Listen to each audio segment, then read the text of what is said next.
Que Dios te siga bendiciendo.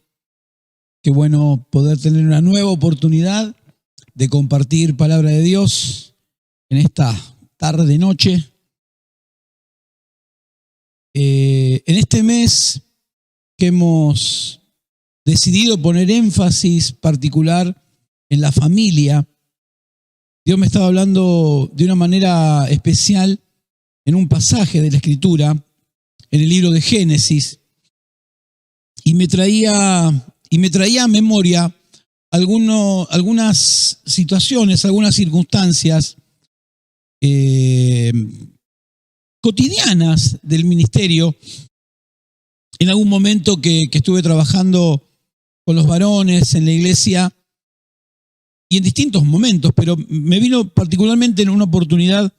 Éramos el grupo de los varones de aquí, y entonces pedimos los motivos de oración que cada uno tenía para poder orar como grupo. Y recuerdo que éramos alrededor de 10, y 9 de los 10 pedíamos por nuestra familia, pedíamos por nuestros hijos. Y pensaba en esto cuando el pastor Martín me pidió para compartir hoy la palabra con ustedes. Pensaba en esto, ¿no? Y digo, qué importante, qué trascendente es que podamos reflexionar sobre cómo estamos como familia, y también cómo llegamos a donde estamos hoy, pero por sobre todas las cosas, ¿qué tenemos por delante? ¿Qué nos espera como familia estando en Cristo? Y muchos de estos pedidos de oración de este grupo era porque había ciertos problemas, disfuncionalidades en la familia, sobre todo en la relación entre padres e hijos. Ese era uno de los temas complejos. Y yo pensaba, y Dios me llevó a este pasaje en el libro de Génesis. Dice que aconteció que cuando Isaac envejeció y sus ojos se oscurecieron quedando sin vista, llamó a Esaú, su hijo mayor, y le dijo: hijo mío. Y él respondió: heme aquí. Y él le dijo: he aquí, ya soy viejo, no sé el día de mi muerte. Toma pues ahora tus armas, tu aljaba y tu arco, y sal al campo y tráeme caza. Y hazme un guisado como a mí me gusta y tráemelo y comeré, para que yo te bendiga antes que muera. Y Rebeca estaba oyendo cuando hablaba Isaac a Esaú su hijo, y se fue Esaú al campo para buscar la caza que había de traer. Entonces Rebeca habló a Jacob su hijo, diciendo: he aquí, yo he oído a tu padre que hablaba con Esaú tu hermano, diciendo: tráeme caza y hazme un guisado, para que de la boca del pozo, para que coma y te bendiga en presencia del Señor antes que yo muera. Ahora pues, hijo mío, obedece a mi voz en lo que te mando. Ve ahora al ganado y tráeme de allí los buenos cabritos de las cabras. Y sigue diciendo: y tú las llevarás a tu padre. Es decir, usted conoce el relato, no quiero extenderme mucho en la lectura. Nos encontramos con una familia donde el padre tiene un hijo preferido, ¿no? El hijo que es cazador, que le gusta el campo, vigoroso, es el preferido del padre. Y a su vez el hermano, que es tranquilo, apacible, tiene otro carácter, es el preferido de la madre. Y vemos allí toda una serie de circunstancias que se van dando. En una oportunidad, Esaú está volviendo de un momento de cazar ahí, agotado, hambriento, y Jacob le prepara un guiso, sabiendo que él es así atropellado, y le dice: dame de comer de ese guiso, y se lo cambia por los derechos de la primogenitura. Vemos toda una serie de circunstancias que se van a dar en esta familia. Y lo primero que yo pensé es que Isaac era hijo de Abraham. Isaac tenía una buena enseñanza, pero a la hora de ser padre, se equivocó mucho. Y pensaba también en esto: no hay una escuela para padres. Aprendemos mientras desarrollamos la tarea. Y de eso nuestros hijos son como conejillos de indias que padecen de esta carencia de preparación. Pero a su vez, también nosotros en su momento hemos sido esos conejillos de India de nuestros padres que tampoco tuvieron una escuela, que tampoco aprendieron en su momento. Y esto es lo que muchas veces produce las crisis dentro de la familia.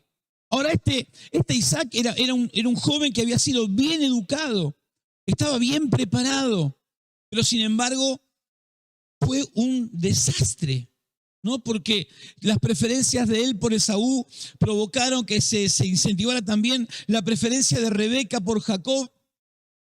Y llegado este momento donde Isaac ya está viejo y se prepara para dar la bendición de la herencia, entregar la herencia, sobre todo espiritual, se genera toda esta circunstancia, ¿no? Y yo pensaba, digo, que había un propósito de parte de Dios. Había un propósito de parte de Dios. Y estuvo a punto de ser abortado. Y yo digo, ¿qué habrá pensado en ese momento de la ruptura? Porque finalmente, usted conoce la historia, Jacob consigue engañar a Isaac. Isaac le da la bendición que le correspondía a Esaú, pero si usted observa en el mismo libro, un poquito más adelante, en el capítulo 25, Rebeca e Isaac reciben una palabra de parte de Dios, ya que Rebeca fue a consultar porque ella tenía dolores y no sabía qué estaba pasando. No había ecografía, ni 1D, ni 2D, ni 4D, no había nada. Y tenía un problema ahí en el vientre, ¿no? Y no sabía que tenía mellizos, pero no solamente tenía mellizos, sino que estaban peleando dentro de su vientre, ¿no? Una situación. Y ella fue a consultar a Dios porque estaba sufriendo mucho. Y Dios le respondió, escuche, 2 naciones hay en tu seno y 2 pueblos serán divididos desde tus entrañas y un pueblo será más fuerte que el otro pueblo y el mayor servirá al menor. Es decir, que habían recibido una palabra profética donde el primogénito no iba a ser, en este caso, el principal de esta familia. Lo sabía Rebeca y lo sabía también Isaac. Sin embargo, Isaac no tuvo en cuenta la palabra de Dios. Isaac no tuvo en cuenta la palabra de Dios y eso trajo el tremendo desajuste de esa familia. Eso fue lo que generó los problemas, porque habrá habido problemas en el matrimonio, habrá habido problemas entre Rebeca e Isaac por causa de cómo Isaac trataba a los chicos. Los chicos entre sí tendrían un tema de celos, un tema de disputas, de peleas. Probablemente Esaú era el fuerte y Jacob era más débil físicamente. Probablemente quizás haya sido hasta violento con Jacob y se desarrollara todo un celo, una rivalidad generada por los padres. Y termina desembocando en esto, ¿no? Que Jacob ve que lo que le había sido entregado por Dios, el padre se lo estaba negando, entonces comienza a tramar cosas conforme a lo que había aprendido, lo que había visto en su casa. Y empieza a desarrollar una personalidad no muy buena, ¿no? Empieza a convertirse en un engañador, porque esto es lo que había visto. Y engaña primero al hermano y después, a instancias de la madre, engaña al padre. ¡Wow! Uno no imagina encontrar en la Biblia historias como esta, ¿no? Estos son los patriarcas de Israel, el pueblo escogido. Uno imaginaría que como simiente del pueblo santo serían familias perfectas, ¿no? Mejores que los Ingalls. Pero no. Y esto es algo de lo que nos hace confiar tanto en la palabra de Dios. La palabra de Dios no dibuja nada. La palabra de Dios nos muestra la realidad del ser humano, pero también nos muestra el amor permanente de Dios, la mano siempre extendida de Dios a favor de sus hijos, a favor de su pueblo y a favor de todo aquel que le busca. Y cuando uno ve todo esto, bueno, ¿cómo termina la historia? La historia termina mal porque finalmente engaña al padre. El hermano vuelve del campo, prepara todo, se enfrenta con el padre, se descubre el engaño. El padre se pone mal y Esaú comienza a consolarse con la idea de dar muerte a su hermano. Así como Caín acabó con la vida de Abel, Esaú se consolaba de su pérdida pensando en que cuando el padre muriera, él habría de darle muerte a Jacob. Un cuadro realmente tremendo. Una desgracia, un desastre familiar. ¿Y qué ejemplo? No podemos sacar un ejemplo de acá, pero sí una enseñanza.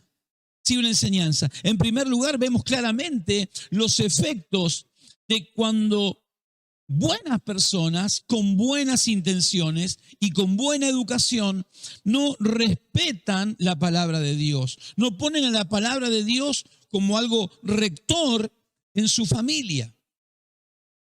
Es inevitable el desastre, el desborde, porque es la palabra de Dios lo que nos enfoca, lo que nos encamina, en forma personal a cada uno de nosotros, pero también como familia. Y uno dice, bueno, esto había un plan, Dios tenía un plan, y este plan se fue al tacho, uno podría pensar, ¿no? Así como muchos de lo que hoy estamos compartiendo, este mensaje a través de YouTube, quizás estés pensando, así fue mi familia se fue al tacho, no, ya no hay futuro, no hay esperanzas. Pero Dios conoce cada circunstancia de nuestra vida. Y lo que yo quisiera destacar por sobre todas las cosas en esta noche es que cuando Dios tiene un propósito, ese propósito se habrá de cumplir. Dios sabía de antemano nuestras debilidades. Dios sabía de antemano aquellos errores que habríamos de cometer. Lo sabía. Pero sin embargo, trazó un plan con nosotros, con nuestra vida y con nuestra familia. Y con nuestra familia. Siempre viene a mi mente el pasaje en el que Pablo es llevado encarcelado a Roma en aquel barco. Y es inminente el naufragio, es inminente la muerte. Es muy claro para todos que el barco va a naufragar y que no hay forma de salvarse en medio del mar. Y dice que evidencia el texto que Pablo tuvo temor, pero dice que un ángel se presentó allí en ese barco y trajo un mensaje de parte de Dios. Y yo imagino que el mensaje fue: Pablo, ¿Dios no te dijo que ibas a predicar en Roma? Si Dios te dijo que ibas a predicar en Roma, ¿cómo vas a morir en medio del mar? Y lo que yo quiero decirte clarísimamente en esta noche es que Dios tiene un propósito con tu familia y con vos. Hay un propósito. Y ese propósito es el que nos va a permitir, nos va a ayudar a llegar a esa meta que Dios puso delante nuestro. Porque dice la palabra de Dios que Dios hizo buenas obras de antemano para que anduviésemos en ella. Hay un camino trazado delante nuestro. Y te vuelvo a repetir, Dios conocía de antemano nuestras debilidades, nuestra pobreza. Dios sabía qué errores habríamos de cometer. También lo sabía en el caso de Isaac. Cuando Dios elige a Abraham para hacer de él un pueblo y le da a Isaac como hijo único. Isaac ha de tener a Jacob y por medio de Jacob vendrá el linaje que habrá de traer a nosotros al Hijo de Dios en carne. Había un plan, Dios había establecido un plan. Y yo quiero decirte en esta noche claramente, insisto, que no tengas temor. No tengas temor, porque Dios tiene un propósito y ese propósito se habrá de cumplir. Le hablo a los padres. Aquellos padres que sienten sobre su vida el peso de que de alguna manera su familia se desbarata o se desbarató. Que se sienten de alguna manera responsables, que creen que eso es producto de sus errores, que sus errores fueron producto de su inexperiencia, quizás desbordes de su carácter, falta de visión, tantas cosas. Pero hoy quizás tus hijos estén lejos, quizás tus hijos estén enemistados y sientas sobre tu vida un peso. Pero yo quiero decirte que tengas paz. Paz, porque Dios tiene un propósito y ese propósito se habrá de cumplir. Lo único que te toca es que vos permanezcas en el propósito, que vos puedas estar enfocado en la palabra de Dios, porque lo que nos saca del propósito es desenfocarnos de la palabra.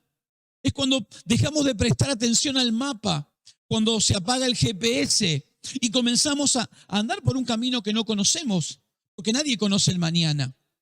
Y cuando comenzás a transitar sin un mapa, lo más probable es que te extravíes. No tenemos el olfato de los animales, ¿no? Que se orientan. Un perro que se extravió y camina 30 cuadras y vuelve a su casa. Decís, wow, extraordinario. No tenemos ese instinto. Por eso la Biblia, cuando habla de nosotros, habla de ovejas.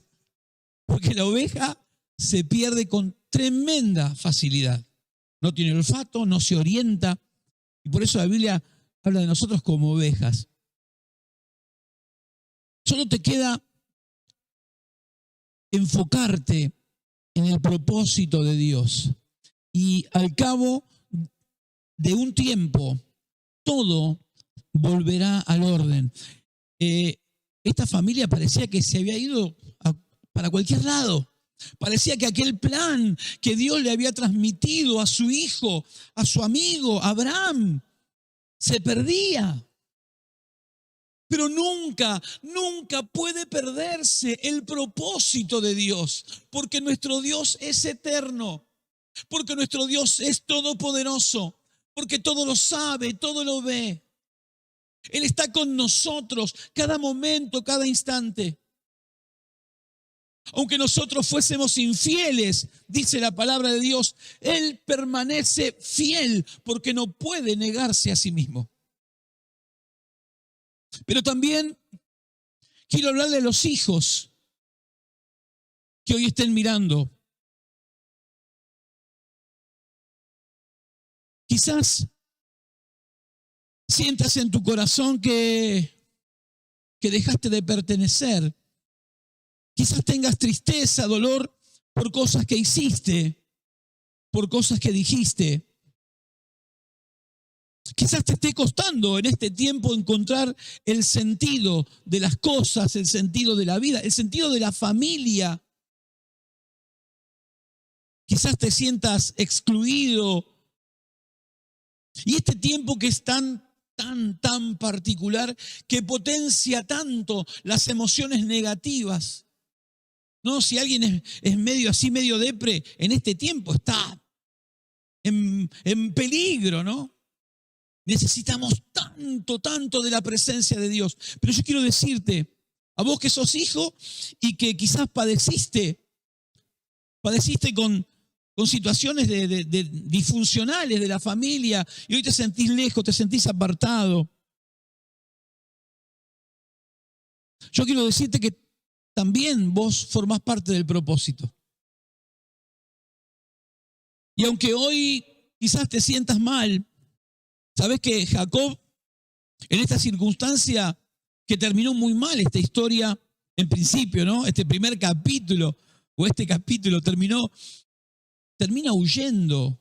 La madre le aconseja que huya para que el hermano no lo mate, porque la muerte del padre era inminente, era anciano. Y para que el padre lo deje ir, la madre Rebeca vuelve a engañar a Isaac. Y le dice, estoy cansado de las mujeres estas que tomó Esaú. Si Isaac toma una mujer como estas cananeas, yo me muero. Vuelve a engañar y entonces Isaac lo manda a Jacob a la casa de los parientes, ¿no? A la casa del tío. Y va Isaac para allí para conseguir, ahí, para encontrar a su esposa. Y Jacob va. Yo me imagino ese momento. Jacob deja todo, deja la familia, su lugar, sus amigos, la provisión. Sale huyendo por una mala decisión de obedecer a la madre cuando lo indujo a engañar al padre. Una situación espantosa, ¿no? Pero lo interesante es que en el capítulo 28,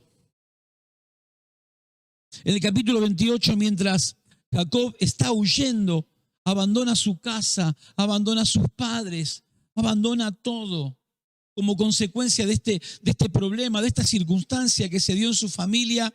Y yo me imagino ese camino cargado de penuria, de tristeza, de tantos sentimientos y emociones negativas. Pero dice que llegó a un lugar, escucha bien, Génesis capítulo 28, versículo 15, dice que Dios se le apareció en Betel.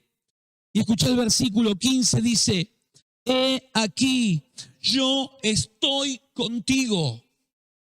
Yo estoy contigo y te guardaré por donde quiera que fueres. Y volveré a traerte a esta tierra, porque no te dejaré hasta que haya hecho lo que te he dicho.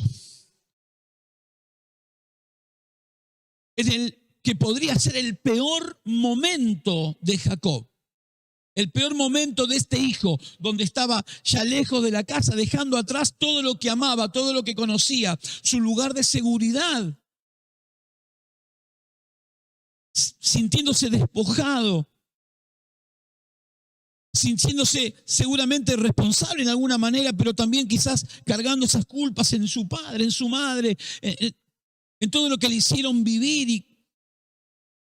Pero en medio de eso, a este hijo que estaba en un momento de desolación, Dios se le manifestó y le dijo, hey, estate tranquilo, tené paz, porque yo estoy contigo, porque yo no te voy a dejar, porque yo tengo un propósito con tu vida, porque yo me he determinado bendecirte.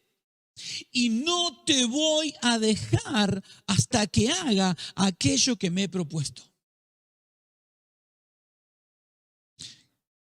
Y termina de la mejor manera la historia porque Jacob finalmente, aunque le tocó sufrir algunas otras peripecias, se encontró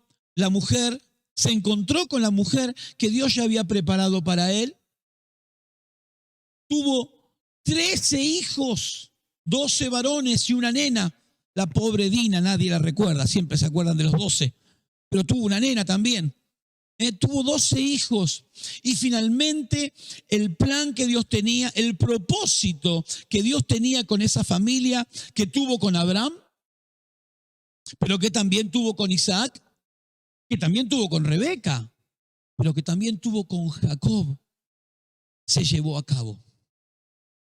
Y yo quiero terminar en esta noche tomando un momento para orar. Son momentos difíciles, hablábamos, el pastor iniciaba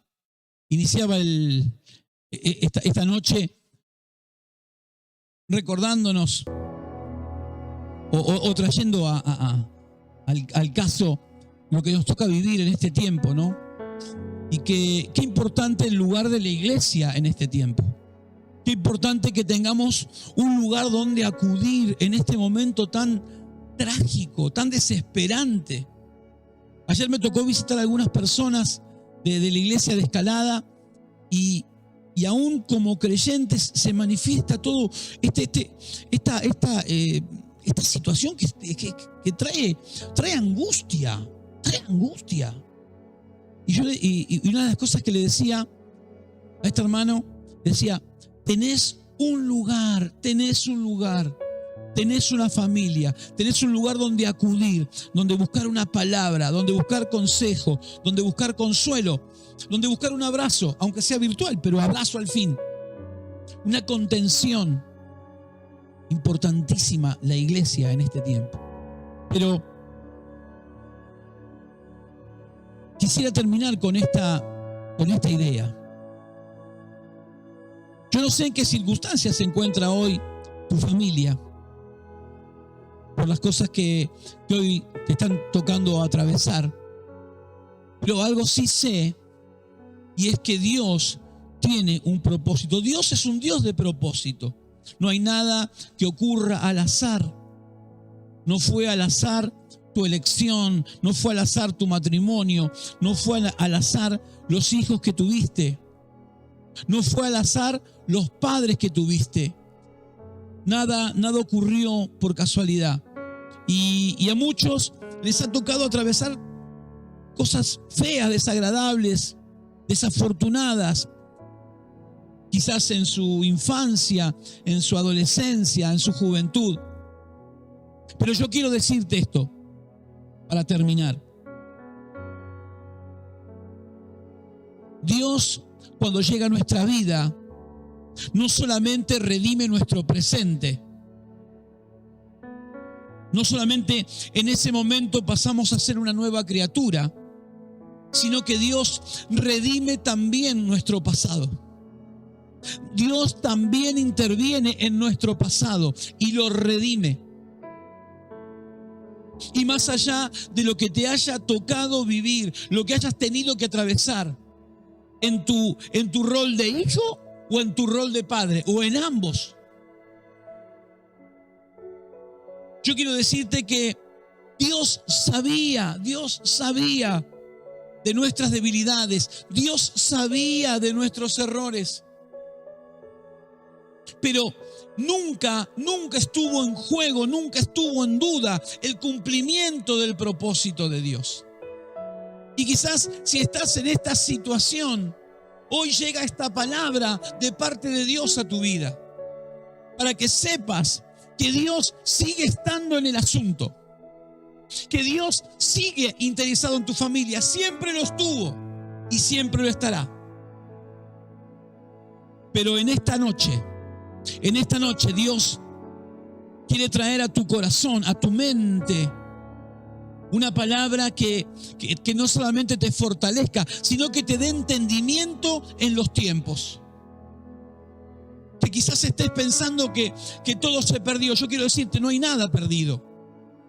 No hay nada perdido. Dios está trabajando. Y Dios va a utilizar aún todas las circunstancias negativas que te tocaron atravesar, que te tocaron vivir, para fortalecerte, para enseñarte, para que ayudes a otros. Mañana, pasado, Dios va a poner junto a vos personas que están atravesando circunstancias como la que vos estás viviendo hoy y que Dios tiene solucionada mañana.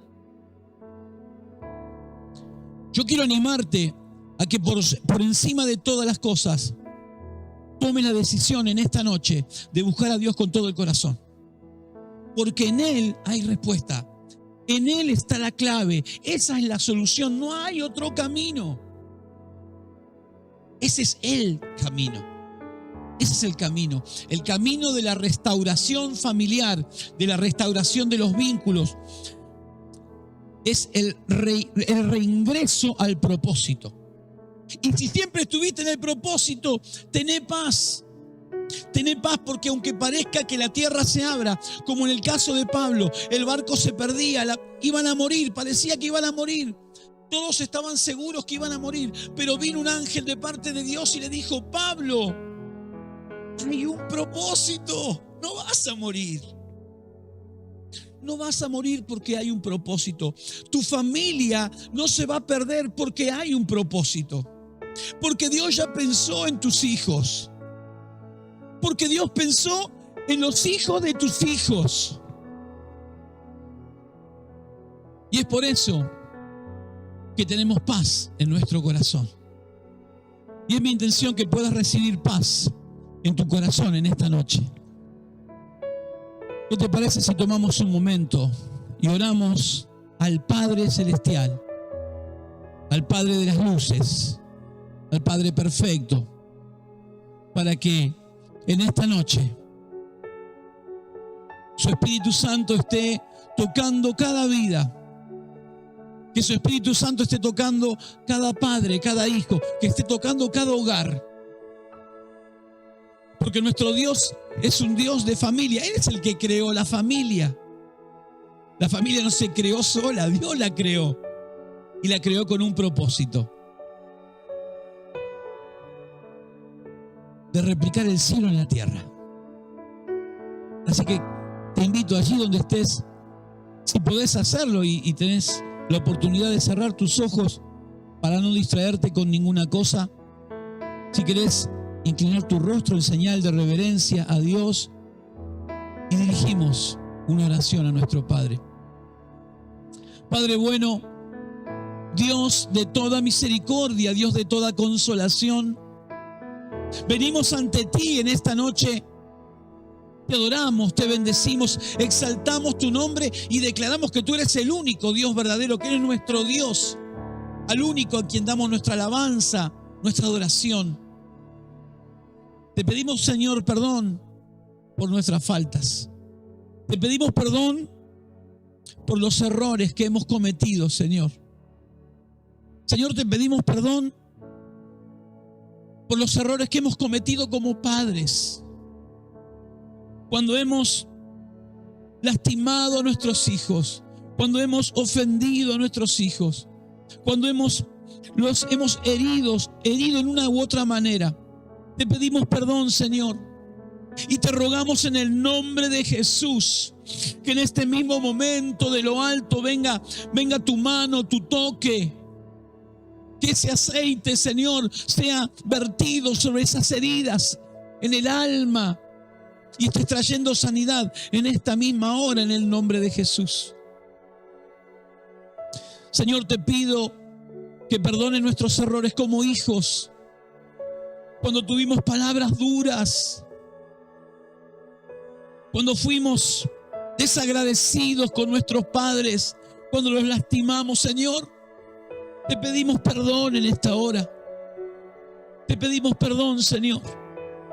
Y te pedimos, Padre, en el poderoso y bendito nombre de Jesús, que tú estés trabajando en una manera especial en este tiempo en las familias. Espíritu Santo de Dios, trae convicción a las familias. Señor, interviene allí en el seno familiar de aquellos que te buscan y esperan en ti. Ten misericordia, Señor. Te pedimos, Rey, en el nombre de Jesús, en este tiempo de tanto sufrimiento, donde estamos rodeados, Señor, por la aflicción, por el dolor, que tu mano buena esté tocando cada vida. Trae paz. Trae paz. Trae restauración. Trae perdón. En el nombre de Jesús. Y te damos gracias, Dios bueno.